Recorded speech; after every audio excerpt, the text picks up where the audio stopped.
Buenas tardes, compañeros.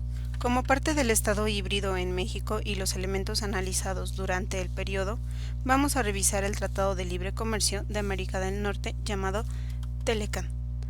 Para 1994 es un año complicado para México y también es un momento crucial en la historia contemporánea del país, debido a que el 1 de enero entra en vigor el Tratado de Libre Comercio y desde entonces y hasta el 2014, México se había transformado profundamente en muchos ámbitos. Los cambios ocurridos durante estas 2 décadas y el cambio que ha representado el Tratado Norteamericano nos lleva a un punto en decir que el tratado comercial ha modificado la economía, la sociedad, la política y las políticas en México. No se trata de establecer un balance, ya que este sería prematuro e imprudente, sino se trata de establecer un enfoque distanciado y comparado de las repercusiones en México y que las repercusiones para México han tenido derivado de la puesta en práctica del libre comercio norteamericano. En un sentido de impacto global, ¿cómo es que la apuesta norteamericana de 1994 ha traído consigo beneficios y perjuicios para México? Así como el modelo económico de México después del Telecán y sus consecuencias sociales. Y también veremos el rol jugado por el giro hacia el norte en la transición de la actividad exterior y en el estatuto internacional del país. Primeramente veremos la transición histórica y pues para un observador externo el Tratado de Libre Comercio de América del Norte es para México mucho más que solo un acuerdo que liberalizaba gradualmente el comercio exterior con sus dos vecinos. La historia de México nos lleva y nos dice que no se puede entender toda su complejidad, sino se puede entender desde su excepcional situación geopolítica. La contigüidad de México con Estados Unidos ha llegado a ser la primera potencia mundial desde el siglo XX y la enorme diferencia entre ambos marcaron realmente nuestro destino o es que hace que esté muy ligado. Ningún país en el mundo ha experimentado más influencia directa y permanente de Estados Unidos como nosotros. La pérdida de la mitad de nuestro territorio, las reiteradas intervenciones militares al sur del río Bravo y por parte del expansionismo norteamericano hasta el siglo XX son referencias esenciales que forman parte de nuestra identidad como mexicanos.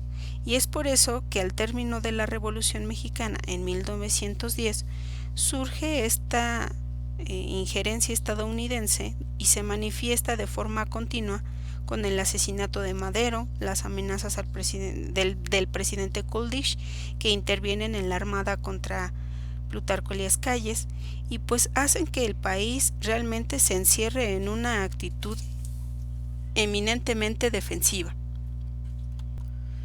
con una legislación acorazada, con prohibiciones y restricciones que se dirigen ante todo en contra del enemigo extranjero, al que hace alusión nuestro himno nacional, la Constitución de 1917, en un manifestante de una ley nacionalista. La economía hasta la década de 1980 queda protegida y realmente poco abierta al dominio internacional. Sin embargo, la diplomacia mexicana está sujeta a una defensa sin concesiones de la soberanía nacional. Traducido esto se convierte en un arsenal de principios jurídicos universales y no negociables que forman una política de Estado al margen de esta coyuntura. El régimen autoritario e híbrido del Partido de la Revolución bajo sus diferentes denominaciones no es más que una dictadura invisible, destinada a eliminar los conflictos políticos en nombre de la defensa nacional y de su soberanía. Se sobreentiende esta perspectiva autocrática que el pluralismo competitivo volviera al país realmente vulnerable ante las amenazas que la geografía nos impone y la incertidumbre electoral que contribuiría a debilitar la capacidad de resistencia de la soberanía nacional. Entonces se puede considerar que la aproximación con Estados Unidos y la apertura norteamericana han sido una verdadera ruptura del orden revolucionario y de la narrativa nacional. México apreció repentinamente hacia lo que antes rechazaba. La amenaza geopolítica se había vuelto un privilegio ahora económico que nos beneficiaba con un acceso garantizado al mercado más grande del mundo. La apuesta norteamericana representaba un reconocimiento tardío, aunque entusiasta, por parte del régimen revolucionario. Y entonces México se había convertido en el segundo socio comercial de Estados Unidos antes de que China nos desplazara. Y a su vez Estados Unidos era el principal inversionista de su vecino del sur. La política de promoción de las exportaciones tomada por México a partir de 1982 ha acarreado una mutación de la economía nacional. Ante este ensanchamiento del modelo sostenible de industrialización por sustitución de importaciones, los dirigentes adquieren conciencia de la necesidad de integrarse al mercado mundial y ven como única oportunidad para superar las limitaciones del mercado interior, pues la alianza. En la década de 1990, México se convierte en el primer exportador de América Latina, muy por delante de Brasil. Sus exportaciones crecieron más rápido que su Producto Interno Bruto, pasando de 6.5% del PIB en 1970 al 27% en 1990. Es por esto que el libre mercado norteamericano era nuestra única opción para una globalización de proximidad.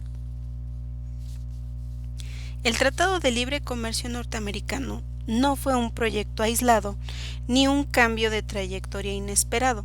Era, por el contrario, el resultado de un vasto programa de reformas estructurales que daba vuelta a la página del modelo nacional popular a un régimen del régimen revolucionario.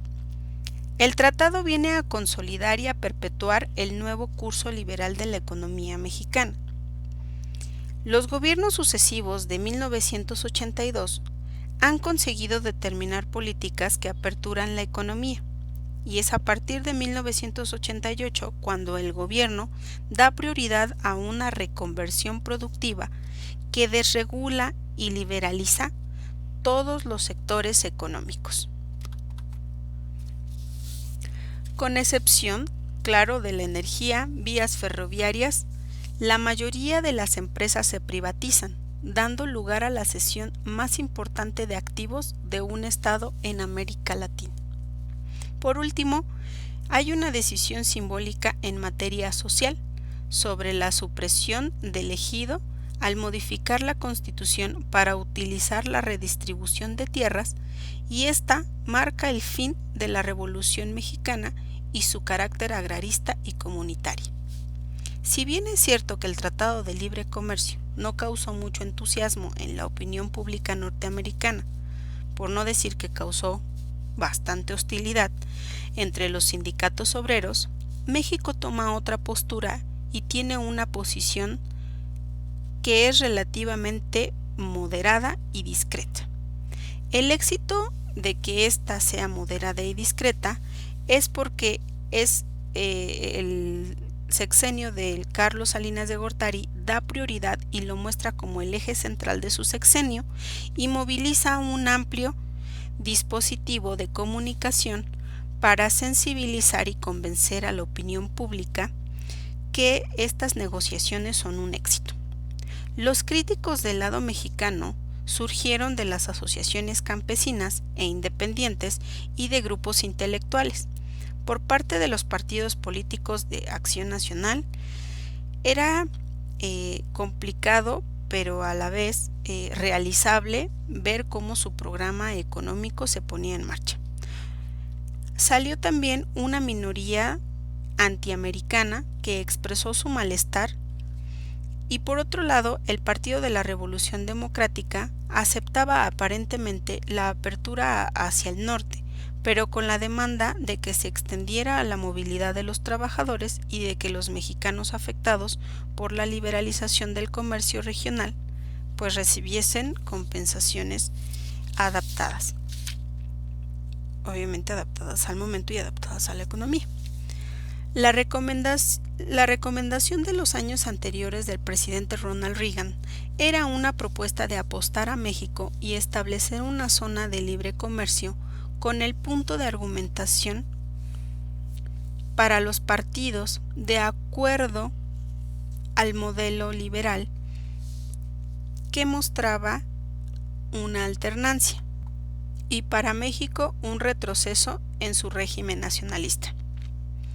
En números, un estudio de la Universidad de Michigan en los 3 estados del norte otorgaban para México un resultado del 75% de satisfacción para los mexicanos y que estos estaban de acuerdo con el Tratado de Libre Comercio, pero que éste no tuviera restricciones ni condiciones.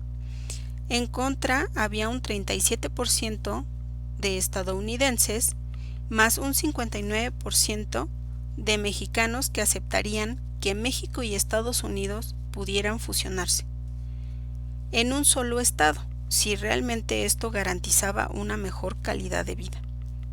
En consecuencia, no sorprende que en los medios populares se hubiera creído que el Tratado de Libre Comercio facilitaría la migración para Estados Unidos. Sin embargo, esto se aclara con la publicación del eslogan "Exportar productos, no trabajadores". Y esto justamente no fue así, ya que en 1994 los flujos migratorios probarían lo contrario.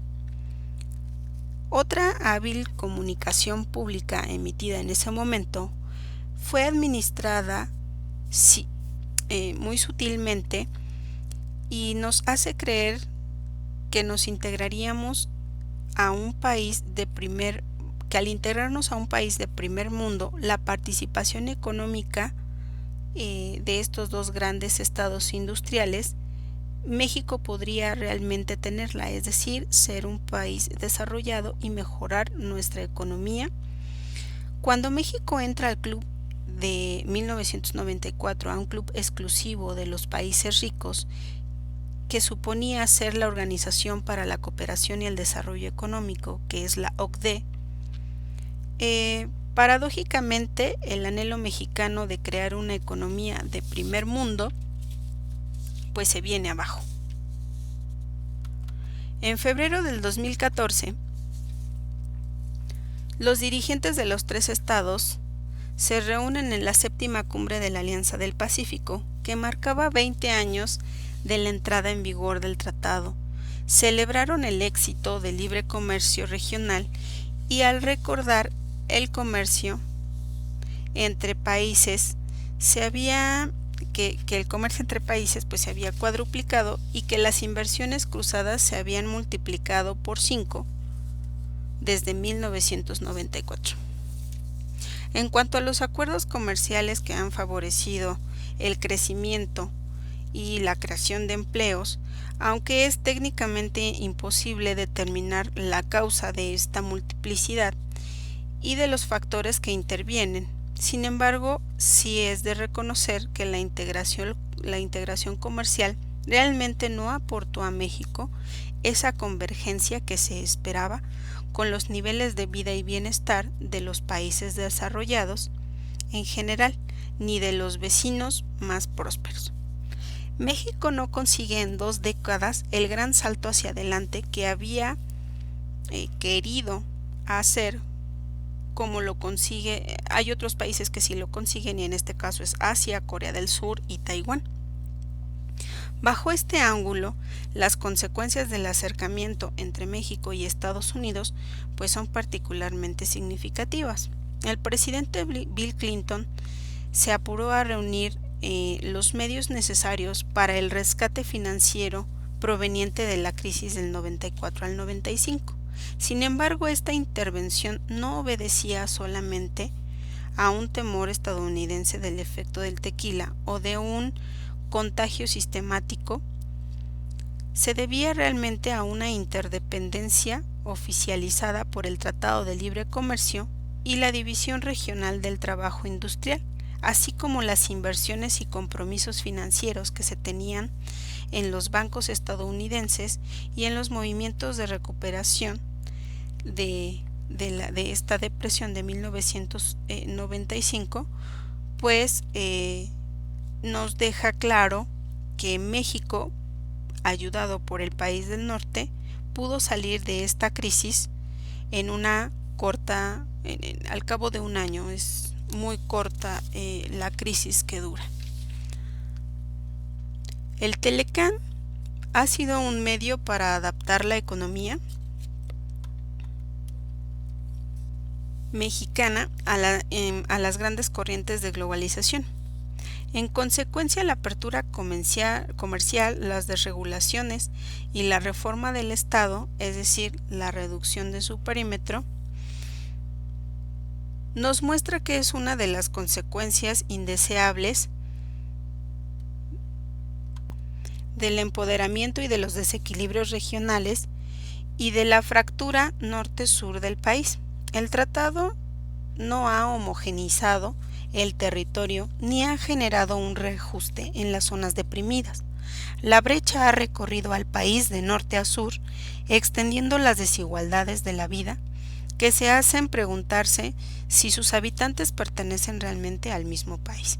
Se podría suponer que las diferencias del subcontinente se han transferido al interior de México. Cuando el presidente Vicente Fox lanza el Plan de Desarrollo Regional Puebla-Panamá, reconoce a 7 países del Istmo Centroamericano y a los 7 estados confederados más pobres del sureste mexicano, y se reconoce en cierto modo esta fractura abierta y expuesta en el país. En un plano social, el nuevo curso de la economía que forma parte del Tratado Comercial de Integración está marcando el inicio del crecimiento de la pobreza entre 1990 y 1996. El nivel de la pobreza se duplica. Para el 2000, el 47% de los mexicanos se encontraban por debajo de la línea de pobreza y el 58.6% de las zonas rurales también. Del 2000 al 2009, la lucha contra la pobreza progresa, pero en paralelo a lo que otros estados sudamericanos vivían. La pobreza sí retrocedió de un 47% al 34.8% en los cambios, pero las desigualdades sociales se atenuaron solo ligeramente. Sin embargo, el fenómeno más impactante en consecuencia directa de las reformas estructurales fue la expansión del sector informal, que de 1990 hasta el 2008 sube esta tasa de informalidad y se duplica de un 18.9% a un 43.7%. Estas cifras disimulan el desempleo, el subempleo y consecuencias previsibles del fin de la reforma agraria y del ejido, así como de las privatizaciones de la banca y de empresas que empiezan a provocar por la competencia externa fisuras en la economía. Las microempresas no registradas, el autoempleo, los empleos precarios o no remunerados se multiplican y forman cerca del 44% de las empresas que dan empleo a trabajadores mexicanos del siglo XXI, y estas no pertenecen al sector contractual ya legalizado. El reconocimiento de Washington de los gobiernos mexicanos siempre ha sido decisivo para su legitimidad. El régimen posrevolucionario nos exigía más que el respeto de sus intereses y estabilidad política. Los gobiernos sucesivos de Estados Unidos siempre prefirieron una democracia ficticia a un régimen competitivo, comprensible e inestable. En consecuencia, reconocieron el largo proceso de liberalización electoral, lanzando en la década de 1970 que se abría gradualmente a la oposición en un espacio de representación parlamentaria sin cederle el poder real. El Telecán provoca la existencia autocrática revolucionaria de Estados Unidos que queda fuera de la instalación de un régimen pluralista, competitivo, de alternancia, que otorga por el régimen a su ritmo sin tomar riesgos creados por un partido hegemónico. La política exterior del México posrevolucionario es esencialmente defensiva y reposa en un cuerpo de principios jurídicos intangibles que forman una diplomacia de derecho. Estos principios son en defensa de nuestra soberanía nacional, la doctrina latinoamericana. A inicios del siglo XX se transcribió en la Constitución el artículo 1 y 27, donde esta diplomacia defensiva pone a México del lado de los estados débiles y vulnerables. Un tratado comercial no puede cuestionar ni la tradición diplomática ni el arsenal jurídico de Tlatelolco, y sin embargo, ciertas cláusulas del tratado pudieron provocar evoluciones en el comportamiento de México hacia el exterior. En 1996, una reforma constitucional al artículo 30 autoriza la doble nacionalidad, que esto no acarreaba como pérdida la ciudadanía mexicana luego de la alternancia del año 2000. Sin embargo, la tradición defensiva jurídica de la diplomacia mexicana se relaja y se vuelve menos intransigente. El rol de México posterior al Telecán, especialmente del 2000 al 2012, parece concentrarse sobre un solo socio, que es Estados Unidos, y se limita a una sola carpeta y a un solo punto. Para Vicente Fox es la migración y para Felipe Calderón es la guerra contra el narcotráfico. En general, durante el periodo transitorio de apertura comercial gradual, concentra sus esfuerzos en el diálogo exclusivo con Estados Unidos. Ante todo, México también pretendía la libre circulación de personas que complementara la de los productos y los capitales. Sin embargo, los atentados del 11 de septiembre pusieron fin al sueño integracionista mexicano, y Estados Unidos se cierra en sí mismo y se olvida por lo mismo del país vecino, es decir, se olvida de nosotros, para emprender la guerra contra el terrorismo, y su proyecto del presidente estadounidense George W. Bush ve únicamente por Estados Unidos. Entonces, en esta guerra entre Al Qaeda y Estados Unidos, México se ve afectado. En adelante, México jugará roles diferentes de organización política, donde en todo el continente y en diferentes momentos, ya que México contemporáneo se percibe siempre como un puente, siendo un intermediario indispensable entre las dos Américas. Sin embargo, las relaciones se amplían en cooperación con los países asiáticos. El presidente Barack Obama aspira a adoptar una estrategia global que impulse a países fuera del continente, con el Acuerdo Estratégico Transpacífico de Asociación Económica, del cual China queda ausente. Estados Unidos tiene obstáculos bilaterales y parece difícil que el Congreso estadounidense otorgue al presidente los medios legislativos para llevar esta iniciativa a su término. Como tal, la cumbre de 2014 deja ver que, a pesar de todas las limitaciones, es posible crear una región competitiva y asegurar la prosperidad de México y de los mexicanos si existiera una voluntad política de nuestros dos vecinos del norte. Luis Humberto Méndez y Berrueta nos nos muestra una génesis de un nuevo orden político en un corto e intenso periodo, es decir, intensifica únicamente del 1 de enero al 21 de agosto de 1994. Y en esta génesis que nos genera una reflexión con relación al sentido de opinión que tiene la sociedad y que en su apreciación cualquiera éste es apto para emitir juicios y que caigan en el subjetivismo excesivo o en el objetivismo ingenuo. Seguir la realidad política presente no basta para comprender el sistema político actual, por muy riguroso y científico que sea el método. Los procesos por su propia naturaleza contienen formas medianamente consolidadas que afloran una vez que el equilibrio de la concentración se rompe y dan paso a una nueva reestructuración del orden político. El análisis del autor nos hace presente la coyuntura de uno de los intentos metodológicos que propone abordar este desafío mediante 3 rutinas. 1. El seguimiento del proceso. 2. El estudio de la coyuntura. Y 3. La constitución de los periodos.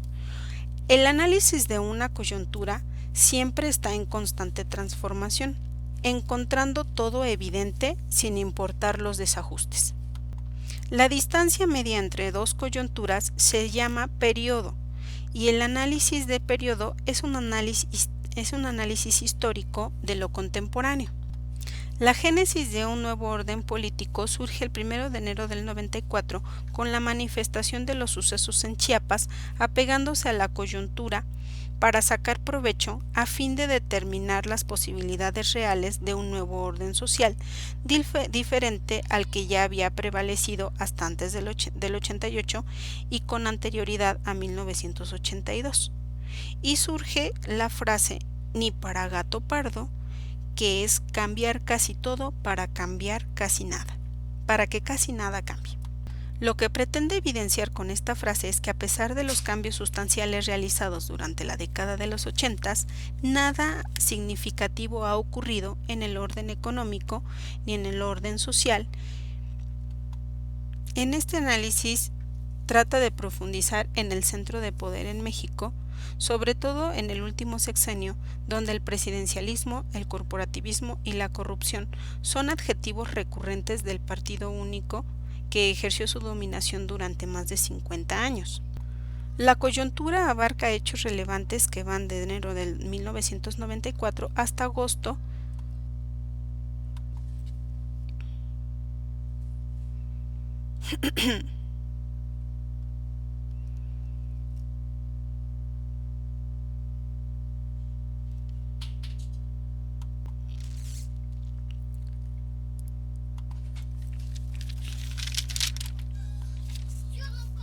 En este nuevo orden político, estamos por entrar a un cambio de Telecán al famoso TEMEC, que es el tratado entre Estados Unidos, México y Canadá, que reemplaza al viejo Tratado de Libre Comercio de América Latina, Telecán. Luego de más de un año de negociaciones en sucesivas rondas trilaterales, Trump logra su objetivo de reformar el Telecán y cambiarle el nombre en un hábil maniobra de marketing político a lo largo de toda su campaña en 2016. La renegociación del Telecán está constituida como uno de los puntales de la política del mandatario estadounidense, siendo responsable, según la nueva administración, de la pérdida de casi 1/3 de los empleos manufactureros estadounidenses, derivado de que en la región del Medio Oeste la industria automotriz sembrará sus empresas en México. En este caso, en la cumbre del G20 a fines de noviembre en Buenos Aires, se firma el anteproyecto TEMEC, debiendo ser ratificado por los parlamentos de los 3 países para entrar en vigor a inicios del 2020. Sin embargo, el anuncio del TEMEC se situaba en el marco de la guerra comercial global, desatada desde marzo del 2018 por el mandatario estadounidense en base a la doctrina America First, Estados Unidos primero, El giro proteccionista en nombre de la seguridad nacional estadounidense, asegurando una sólida base industrial y disputando la nueva revolución tecnológica e industrial en el curso, buscando impedir el ascenso de poderes alternativos como China. La firma del TEMEC parecía una victoria importante para el trumpismo, mientras que para Canadá y México representaba un alivio frente a la posibilidad de que Estados Unidos saliera del viejo Telecán. Con las implicaciones económicas que esto conlleva, dada la interconexión de las cadenas de valor que dan lugar al tratado desde su entrada en 1994. En México, esto se produce en medio de una renovación presidencial y una victoria nacionalista de Andrés Manuel López Obrador, que representa un desafío importante para su gobierno. ¿Cuáles fueron las modificaciones que pierde el Telecán frente al TEMEC? Los salarios de la industria automotriz y su abaratamiento por solo ser ensambladoras, donde el salario en México queda en $2.4, mientras que en Estados Unidos está en 24.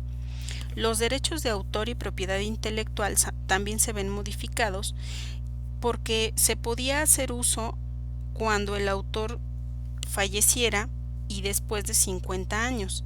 Ahora se ha extendido hasta los 70 años después de fallecido el autor. Asimismo, la industria farmacéutica, Trump ha otorgado 10 años de monopolio a empresas técnicas y médicas que favorecen la industria estadounidense y canadiense, perjudicando las empresas mexicanas que tendrán que subir los costos de los productos genéricos y farmacéuticos. En cuanto al comercio digital, se prohíben los derechos culturales como la música y los ebooks, y se protegen las compañías de Internet para que éstas no se hagan responsables de los contenidos que producen los usuarios, así como el nivel del uso del Big Data que proveen las redes sociales e Internet, los smartphones, y pues son la materia prima del siglo XXI. En la producción agropecuaria, los productores de Estados Unidos ganaron un 3.5% frente a los productos canadienses. Trump ha impuesto una cláusula para este acuerdo TEMEC que expira luego de 16 años y que este debe ser revisado cada 6 años. Estos son algunos de los puntos más relevantes que impactan directamente a México y que traen consigo consecuencias económicas, sociales y políticas que futuramente pues vamos a estar viendo conforme avanza justamente el tiempo. En conclusión, el TEMEC ahorita para México, que entra el día de hoy en vigor, realmente representa una pérdida porque nosotros como país fuimos el que más concesionó acuerdos para que éste pudiera llevarse a cabo. Impacta en que tenemos pues ataduras todavía y sometimiento ante Estados Unidos, una desnacionalización en México, tenemos pérdida de la soberanía y pues tenemos una subordinación periférica. Es difícil. En conclusión, el TEMEC para México fue una pérdida, ya que es el país que más concesionó y dejó de lado pues muchos acuerdos para que este tratado se llevara a cabo. Realmente el trumpismo hizo que el Tratado de Libre Comercio fuera solo una geoestrategia unilateral, donde atarnos y someternos era la intención. Hay una desnacionalización en México y por tanto una soberanía, así como una subordinación periférica para nuestro país. Realmente no es un éxito, sino realmente representa una pérdida. Hoy entra en vigor este TEMEC y pues en unos años o en un tiempo corto veremos cuáles realmente los impactos que con la firma de este tratado pues va a acarrear y sobre todo va a pegar en la cuestión de justamente los empleos. Finalmente, es difícil para mí otorgar una conclusión realmente objetiva sobre estos tratados. Sin embargo, sí deduzco que la voluntad política puede generar un cambio sustancial en el desarrollo social, económico y político, no solo de nuestro país, sino para toda Latinoamérica, siempre y cuando exista pues esta voluntad política de la que muchas veces carecemos. Que tengan todos excelente tarde.